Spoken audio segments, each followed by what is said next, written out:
आज मैं आप लोगों को एक इम्पोर्टेंट पेपर कराने जा रहा हूँ जो एसएससी जीडी के पुराने पेपर में आया हुआ है। ठीक है, ये पुराना पेपर है।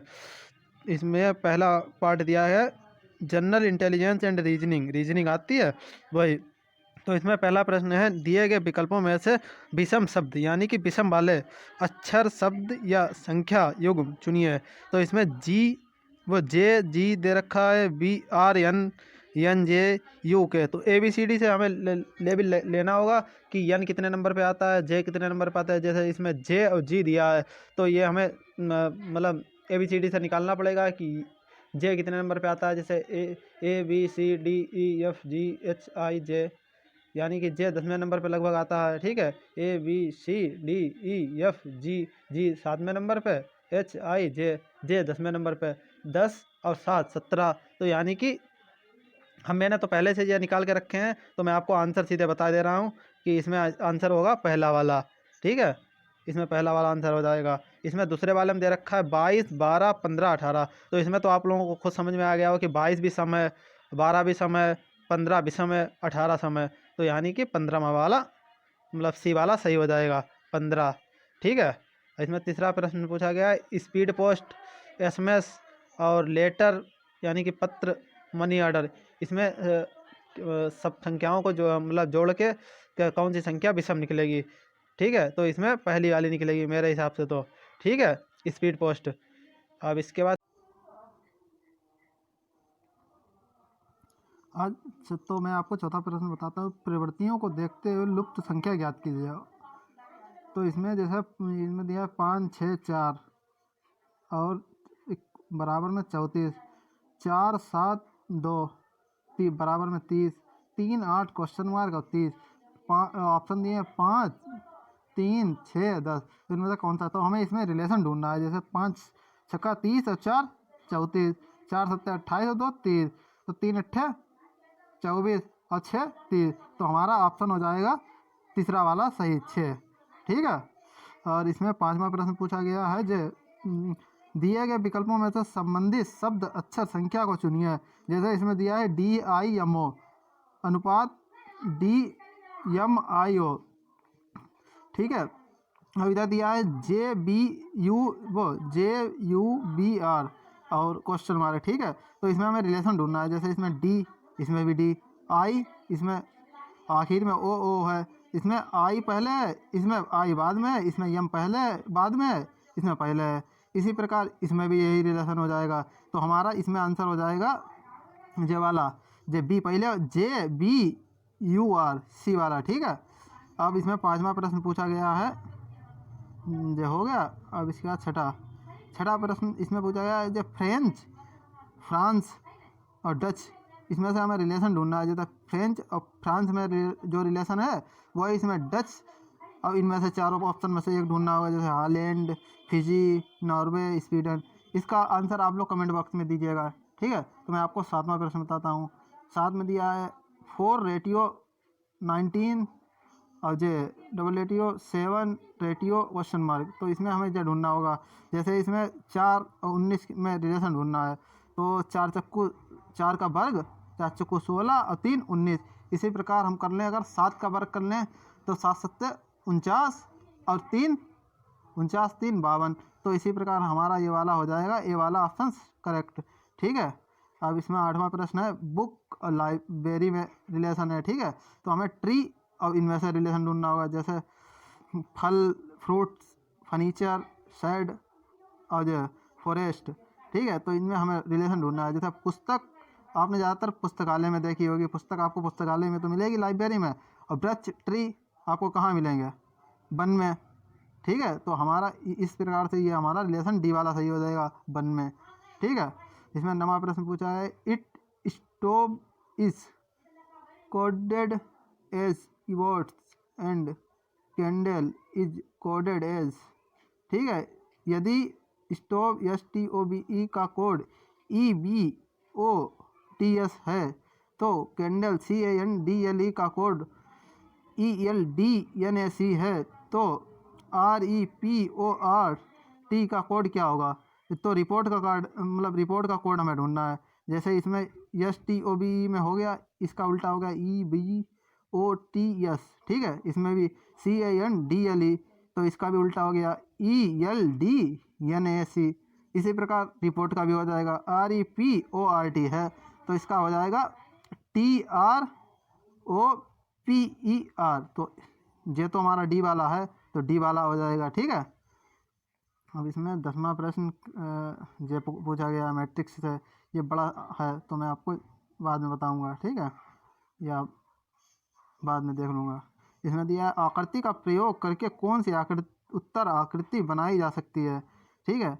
तो इसमें आकृति हमें बनानी है, जैसे जे वाली आकृति दे रखी है, तो इससे ABC और D इनमें से कौन सी आकृति ज़्यादातर बनती हुई मिल रही है, ठीक है। आप लोग देख लीजिएगा इसका आंसर।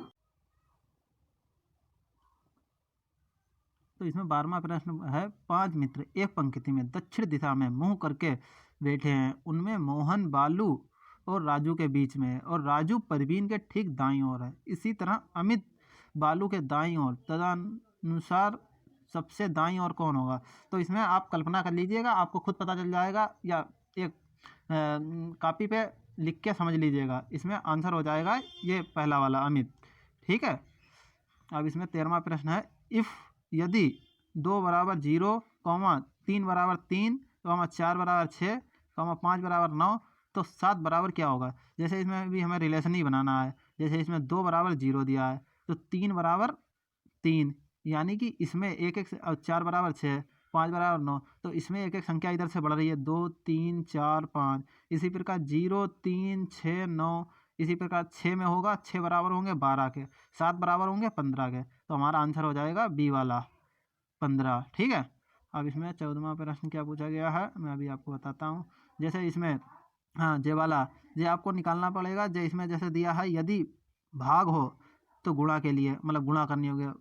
जे बारडोमास के रूल से ये सवाल नहीं लगेगा, ठीक है। आपको ऐसे लगाना पड़ेगा कि जैसे इसमें 48 और जो यहाँ पे प्लस दे रखा है अगर, तो यहाँ पे 6 होंगे, ठीक है। प्लस दे रखा है तो 48 6, तो प्लस की जगह पे क्या होगा, जो भाग, तो 6 से हमें भाग करना होगा, यहाँ पे बचेंगे 6। अब जो माइनस है तो माइनस की जगह पे प्लस, यानी कि 6 और 12 यहाँ पे हो जाएंगे, 6 और 12 18। यहाँ पे भाग है तो हमें गुणा लेनी होगी, 12 दूनी 24। इसी प्रकार जो प्लस है तो यहाँ पे भाग, तो हमारा आंसर निकल के आएगा 4, ठीक है। आप करके देख लीजिएगा, आंसर निकल के आएगा 4।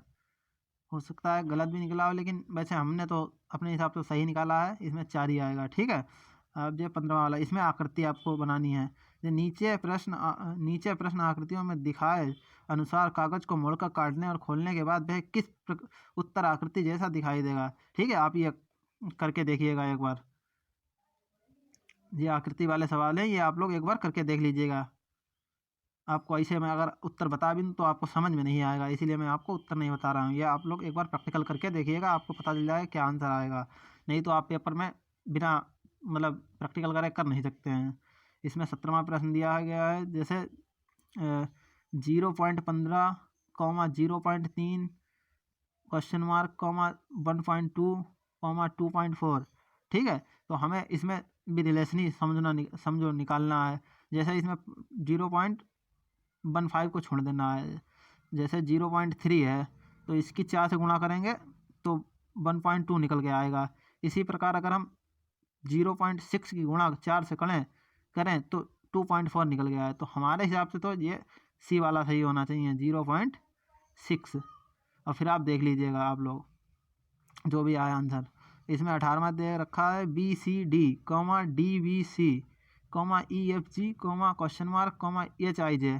तो इसमें भी हमें रिलेशन ढूंढना है। जैसे इसमें BCD दे रखा है, और अब इसमें इसके आगे वाले में जो D आगे आ गई और BC पीछे पहुंच गया, ठीक है, DBC हो गया।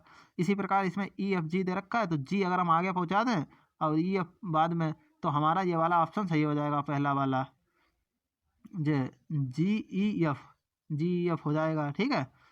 यहाँ पे 19वें में भी यही जैसे आकृति वाला प्रश्न पूछा गया है। जैसे इसमें कौन सी उत्तर आकृति दूध, बकरी, गाय, मुर्गी के बीच सही संबंध दर्शाती है।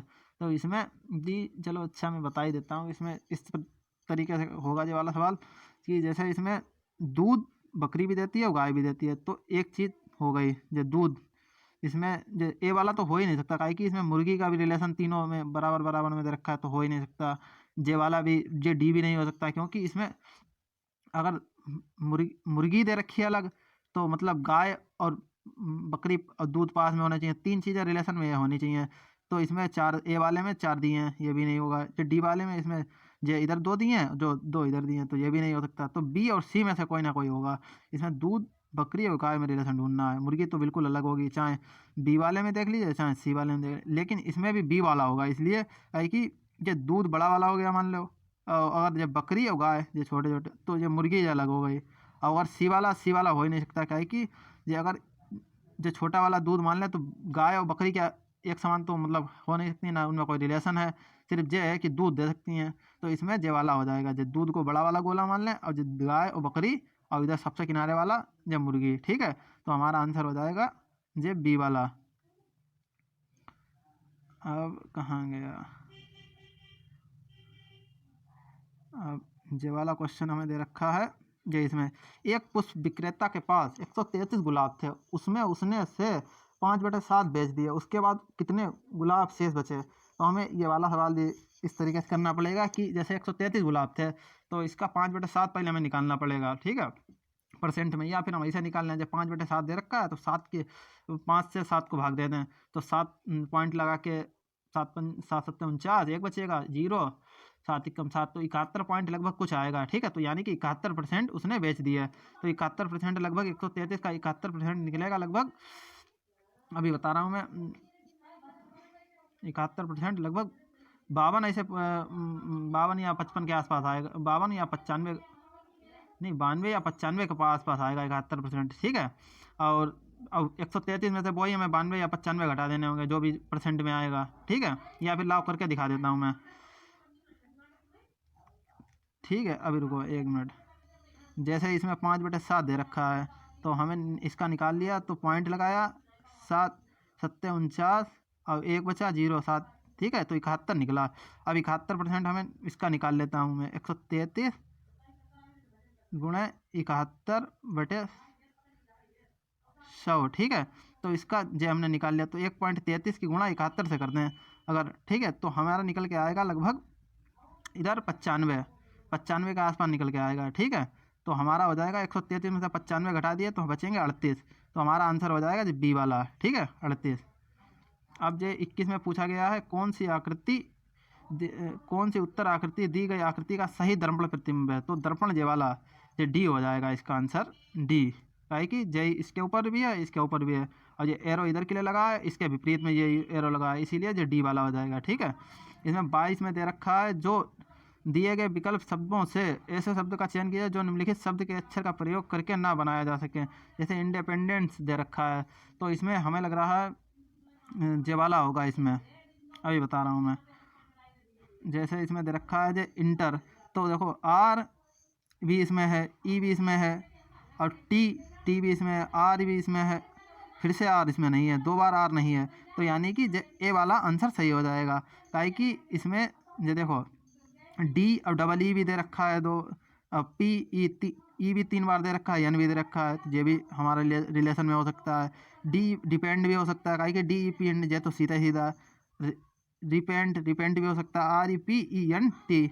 ए वाला नहीं होता, क्योंकि ए में डबल आर दे रखे हैं, और डबल आर इंडिपेंडेंट में कहीं पे नहीं है, सिर्फ एक आर है, तो हमारा ए वाला सही हो जाएगा। ठीक है, अब इसमें 23 वाले प्रश्न में क्या दिया गया है, जे वाला, इसमें दिया गया है निर्देश 2 कथन दिए गए हैं, जिसके बाद 2 निष्कर्ष मान्यताएं फर्स्ट और सेकंड निकाले गए। आपको विचार करना है कि कथन सत्य है, चाहे वह सामान्य ज्ञात तथ्यों से भिन्न प्रतीत होता है। आपको निर्णय करना है कि दिए गए कथन में से कौन सा निश्चित रूप से सही निष्कर्ष मान्यता निकला जा सकता है। अपने उत्तर को निर्देश कीजिए। स्टेटमेंट दे रखा है, ऑल चिल्ड्रेन आर स्टूडेंट, सभी बच्चे विद्यार्थी हैं, और सेकंड में दे रहा है ऑल स्टूडेंट आर प्लेयर्स, सभी विद्यार्थी खिलाड़ी हैं। ठीक है, निष्कर्ष में दे रखा है सभी क्रिकेटर विद्यार्थी हैं, सभी क्रिकेट खिलाड़ी विद्यार्थी हैं। ठीक है, और सेकंड दे रखा है सभी बच्चे खिलाड़ी हैं, all cricketers are student, all childrens are players. ठीक है, इसमें पहले में दे रखा है ना निष्कर्ष फर्स्ट में निकलता है और ना निष्कर्ष सेकंड में निकलता है।